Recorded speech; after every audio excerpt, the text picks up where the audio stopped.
It literally took me years to learn how to give a good coaching session. I learned a lot along the way. So let me give you 5 tips that you could use right now to improve your one-on-one coaching session. A lot of the tips right now are going to work best for astrologers, human design readers, spiritual coaches, tarot readers. Anybody in the spiritual space who's doing some type of one-on-one coaching session will benefit from this video. Tip number 1, be prepared. By the time you show up to the reading, you should have already studied the client's chart, took down a bunch of notes, have a general guideline for how the reading's gonna go before you even begin working on that chart. Confirm that birth time. And if you're a little bit more woo with it, then you would have also prepared your space, set intentions, you lit a candle, you open the windows, whatever your ritual is. Tip number 2 is introduce yourself. Spend some time warming up your client a little bit. Let them get to know you as well as you get to know them. Ask them a couple questions. How was your day? Introduce yourself. Tell them how your day was. But also give them like an overview of what is it that they're going to learn today? What is it that you're going to talk about?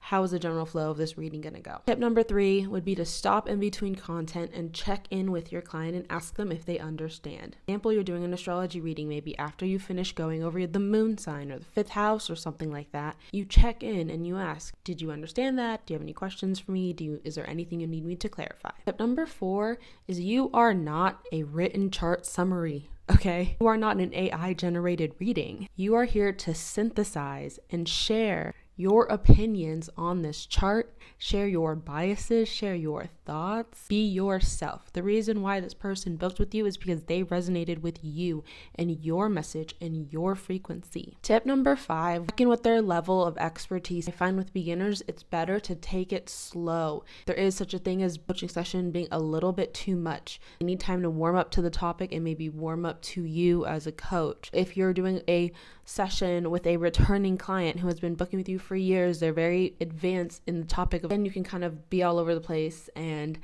jump right into things. You're also teaching, and that's something to remember too. For those of you who don't know me yet, hello, my name is Tania Bright. I'm a professional astrologer who then transitioned into becoming a business mentor for spiritual coaches. Don't forget to give me a follow if this is your cup of tea.